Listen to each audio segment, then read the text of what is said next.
Hello students, in this lecture we are going to introduce two new coordinate systems. We have been familiar with the idea of rectangular coordinate system in both 2 space and 3 space. So the rectangular coordinate system in 3 space was something like this coordinate system, and we have a x-axis, a y-axis, and a z-axis. To locate any point in rectangular coordinate system, we need a certain x value, a y value, and a z value. So let us look into the fact that we want to locate a point in 3 space, but we want to use a different coordinate system that will be a combination of polar coordinate system in 2 space and the rectangular coordinate system in 3 space. So the polar coordinate system of 2 space consists of our theta coordinate, and the third coordinate will come from this rectangular coordinate, z coordinate. So this would be our cylindrical coordinates. So to locate a point in cylindrical coordinate, we will need these three coordinates. So let us now try to find the expressions relating these cylindrical coordinates. So let us investigate that what this r equal r naught corresponds to. Also, let us investigate what theta equal theta naught and z equal z naught corresponds to. Before going into these expressions, let us recall our idea from rectangular coordinates, that when we are talking about x equal x naught in rectangular coordinate, we are basically looking into a plane through the x-axis or perpendicular x-axis, because when you are talking about x equal x naught, you are fixing the x value, but you were allowed to vary the y and z value. So you are taking a plane, so a plane like this. So a plane through x-axis, which will be perpendicular to x-axis. So this plane can vary infinitely in the direction of y-axis and in the direction of y-axis and in the direction of z-axis. So this plane is a constant plane or constant surface. Now if we take y equal y naught, you are constructing a similar plane, but now this plane is perpendicular to y-axis and it's allowed to vary infinitely in the direction of x-axis and in the direction of z-axis. And finally, if you were talking about z equal z naught, you were similarly constructing a plane through z-axis. So this plane is parallel to the horizontal plane or parallel to the xy plane. Now let us now move into the idea of cylindrical coordinate, and let us find what these expressions that I have written earlier, what these expressions corresponds to in this graphically in this coordinate. Now so let's look into the expression r equal r naught. So now basically we are fixing the r value. So what was our direction of r? So we are taking r value, like we are taking r equal r naught. Now in polar coordinate, any fixed r value correspond to a circle. So in polar coordinate, if we fix the r value, suppose we are taking r equal a, now we will get a circle in polar coordinate. Okay, but in cylindrical coordinate, you are fixing the r value, you will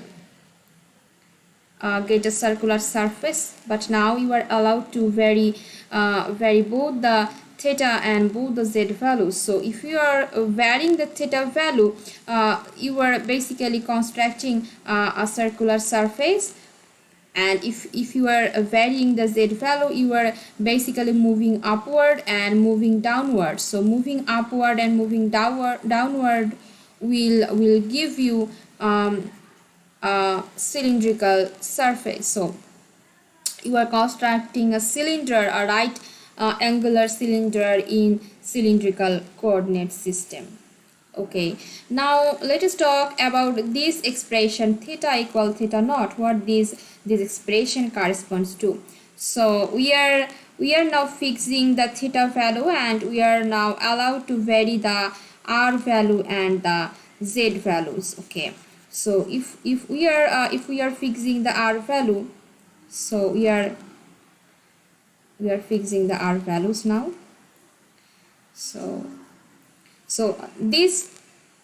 We are fixing the theta value. So this is our theta naught. Now we are varying the r and z values. So when we are varying the r value, we are moving in this direction.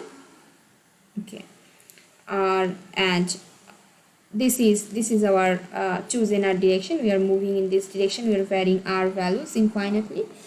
Also we are varying the theta value. So we are constructing a plane like this. So a plane like this is our theta equal theta naught. So this is our plane. But now notice that this plane intersects this cylindrical plane, and their intersection will give us a line. So this line here is the intersection of the plane r equal r naught and the plane theta equal theta naught. Suppose you are taking r equal 2. So r equal 2 will give you basically a cylindrical surface. So for this cylindrical surface, you will get this r equal r naught, r equal 2. And if you fix the theta, you will if you take theta equal pi by 4, then theta equal pi by 4 will correspond to some plane like this, and their joining line will be this line. So all the points in this line will correspond to the intersecting points of these two planes. Now similarly, if you are talking about z equals z naught, you are fixing the z value. So you are basically constructing a horizontal plane in cylindrical coordinate.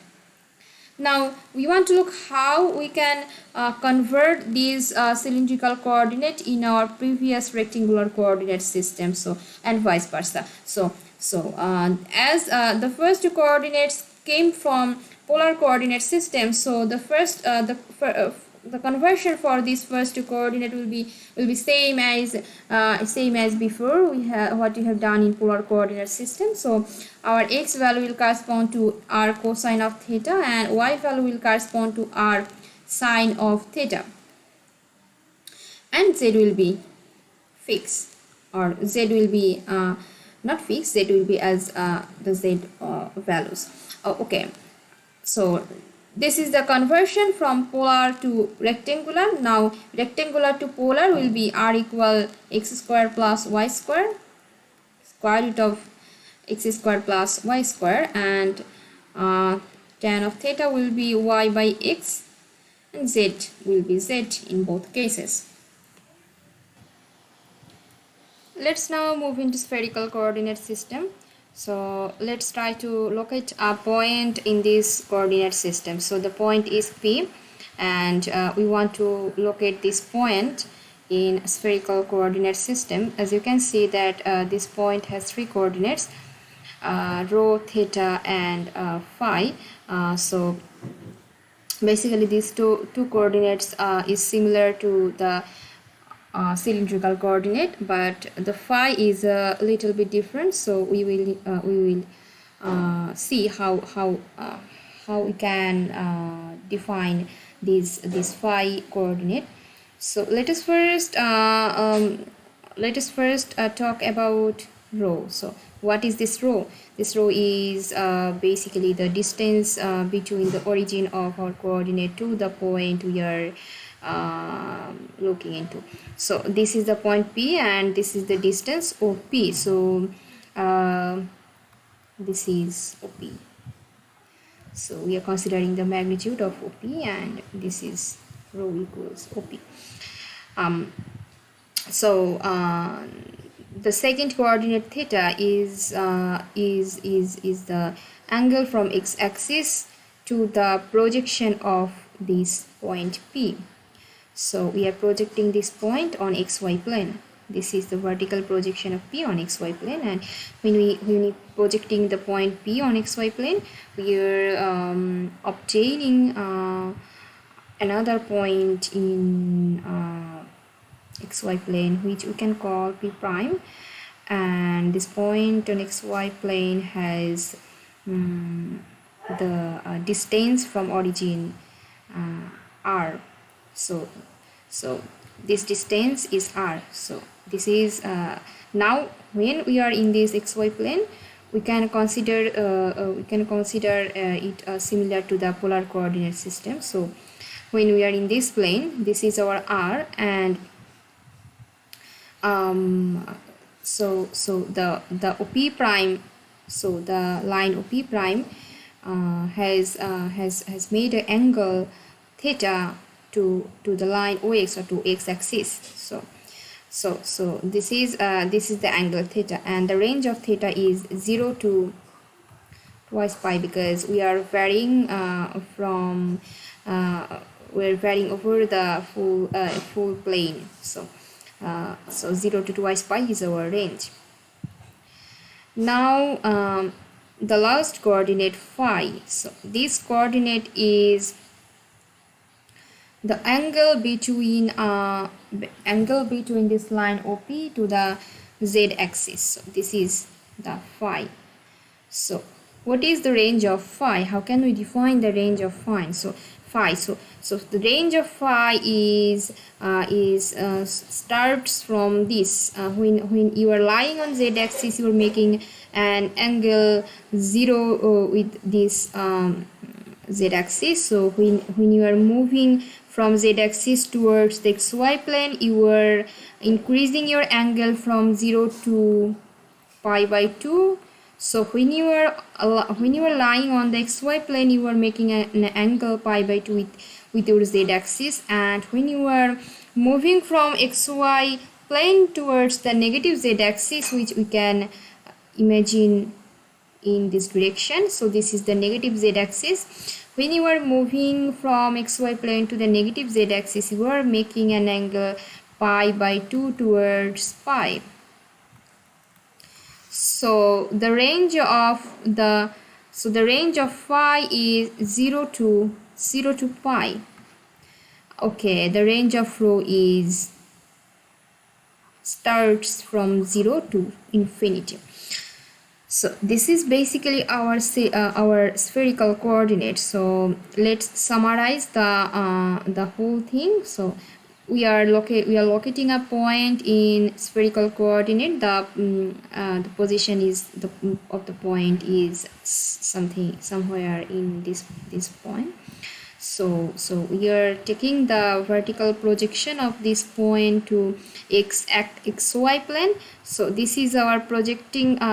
This is the projection. OP prime is the projection of OP, and we are considering the angle of this projection to x-axis. So this is the projection, and this is our angle with the x-axis, and the phi is the angle between our line, between this line or this direction of the original point to the z-axis. So this is how we can locate a point in spherical coordinate. Now we want to find the conversion formulas. So this is a bit interesting because we are combining the cylindrical coordinate with another angular coordinate value phi. So let's consider this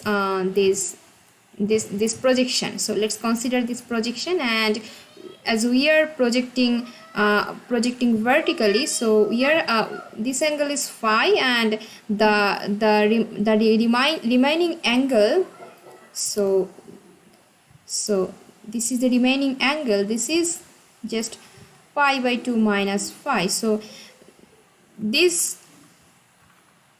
projection on z-axis will give us the z value of this point, which will be z equals, because this distance is rho, so z equals rho cos phi, and this projection or this distance will be just, so this distance which we call r, so our r will be rho sine of phi. So now when we get rho sine of phi as r, now we are on xy plane, and everything will be similar to the conversion for polar coordinates.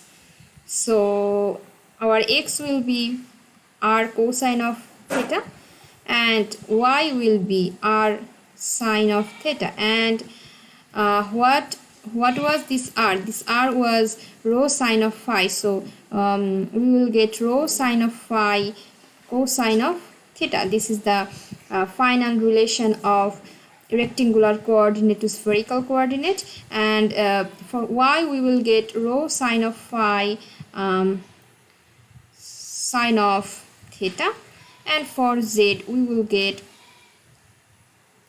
rho cosine of phi. Now this is the relation of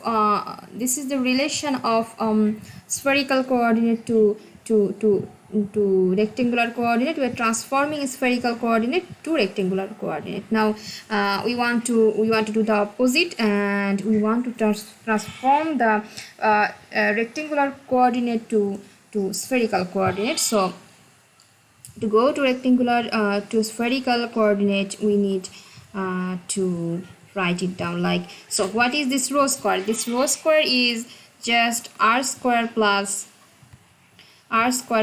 z square, because you can see that rho is combinedly made up with the r and this z and this r. So we are taking the r square and z square, and what is this r square? This r square is x square plus y square, and we are having z square.